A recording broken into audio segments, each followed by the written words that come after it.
नमस्कार। आज हम कुंवर नारायण के द्वारा जो रचित कविता है कविता के बहाने और दूसरी कविता है बात सीधी थी पर के महत्वपूर्ण प्रश्नोत्तरों की चर्चा करेंगे। प्रश्न नंबर 1 है, इस कविता के बहाने बताएं कि सब घर एक कर देने के माने क्या है। अर्थात इसमें कविताओं के बहाने के संदर्भ में उत्तर पूछा गया है। तो इसका उत्तर है, कवि चिड़िया और फूलों को देखकर कविता लिखता है, पर चिड़िया की उड़ान और फूलों का जीवन सीमित होता है।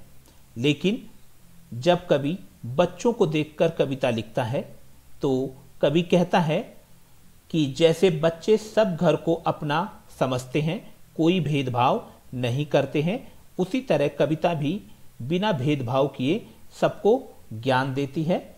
तो इसमें आप स्पष्ट रूप से देखिए कि कविता के बहाने जो है या कविता लिखने के क्या कारण हैं, क्या हेतु, क्या प्रयोजन है। उसमें कवि को जो कविता लिखने के बहाने इसमें बताए गए हैं, जैसे चिड़िया को देखा या फिर फूलों को देखा और फिर कविता लिखने की कवि को सूझती है और उन्हें कविता लिखने का बहाना मिल जाता है। लेकिन चिड़िया की उड़ान सीमित है, उस पर लिखी गई कविता की उड़ान असीमित होती है, क्योंकि कवि कल्पनाओं के सहारे जैसे मर्जी वैसे अपने उस भाव को व्यक्त करता है जो चिड़िया को देखकर लिखता है। फूल जिसको कि देखकर कवि ने कविता लिखी है, एक समय बाद मुरझा जाएगा, लेकिन उस पर लिखी कविता कभी मुरझाएगी नहीं।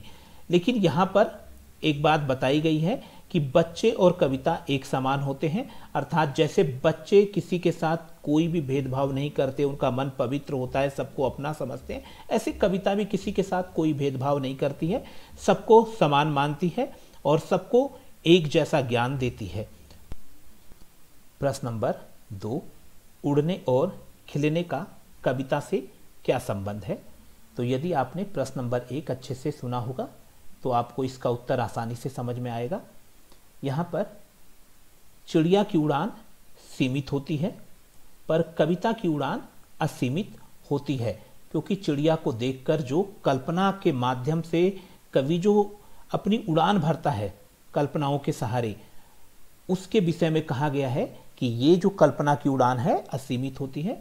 इसी तरीके से फूल एक बार खिलकर मुरझा जाता है, वातावरण में अपनी रंग और खुशबू को बिखेरता है, लेकिन उसके बाद वो समाप्त हो जाता है। पर उसको देखकर जो कविता लिखी जाती है वो कविता कभी मुरझाती नहीं है, वो शाश्वत होती है। और इसीलिए कहा गया है कि चिड़िया की उड़ान सीमित है, लेकिन कल्पना के सहारे उस पर लिखी गई कि जो कविता है उसकी उड़ान असीमित होती है। इसी तरीके से फूल एक बार खिलकर मुरझा जाएगा, लेकिन उस पर लिखी गई कविता कभी मुरझाती नहीं है। प्रश्न नंबर 3, कविता और बच्चे को समानांतर रखने के क्या कारण हैं।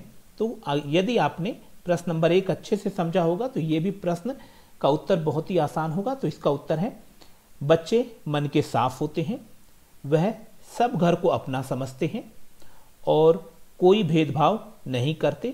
ठीक उसी तरह कविता भी बिना भेदभाव किए सबको अपना समझती है और सबको ज्ञान देती है और सबका मार्गदर्शन करती है। इसीलिए कविता और बच्चों को एक समान कवि ने माना है। प्रश्न नंबर 4, कविता के संदर्भ में बिना मुरझाए महकने के माने क्या होते हैं। तो हमने इसका उत्तर प्रश्न नंबर 1 में ही दे दिया था, लेकिन यहां हम इसको आपको बताते हैं। उत्तर, फूल एक बार खिलता है और अपनी रंग खुशबू को वातावरण में बिखेर कर मुरझा जाता है, पर कविता जो फूल को देखकर लिखी गई है वह कभी नहीं मुरझाती।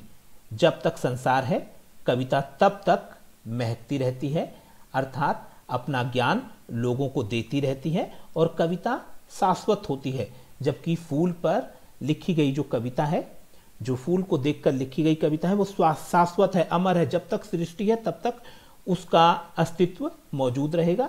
लेकिन जो फूल है एक बार खिलेगा, अपनी रंग खुशबू वातावरण में बिखेर कर मुरझा जाएगा, नष्ट हो जाएगा, लेकिन उस पर लिखी गई कविता कभी नष्ट नहीं होगी।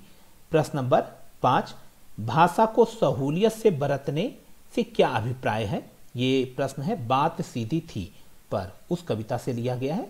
तो इसका उत्तर है हमारा कि भाषा आपकी सरल होनी चाहिए, स्पष्ट होनी चाहिए और लोगों के समझ में आने वाली होनी चाहिए। कठिन शब्दों का प्रयोग नहीं करना चाहिए।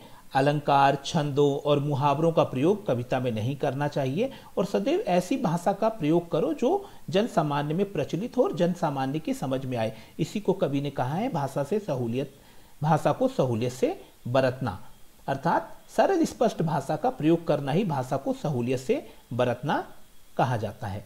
प्रश्न नंबर हमारा यहाँ पर 6 है। 6 को देखें हम। बात और भाषा परस्पर जुड़े होते हैं, किंतु कभी कभी भाषा के चक्कर में सीधी बात भी टेढ़ी हो जाती है, कैसे? तो इसका उत्तर है बात अर्थात विचार जो मन में उत्पन्न होते हैं उनको हम भाषा के द्वारा ही व्यक्त करते हैं या विचारों को भाषा के द्वारा ही हम दूसरों तक पहुंचाते हैं या दूसरों को कहते हैं। कोई भी मन में विचार आया तो हम दूसरों को क्या करते हैं, भाषा के द्वारा ही कहते हैं।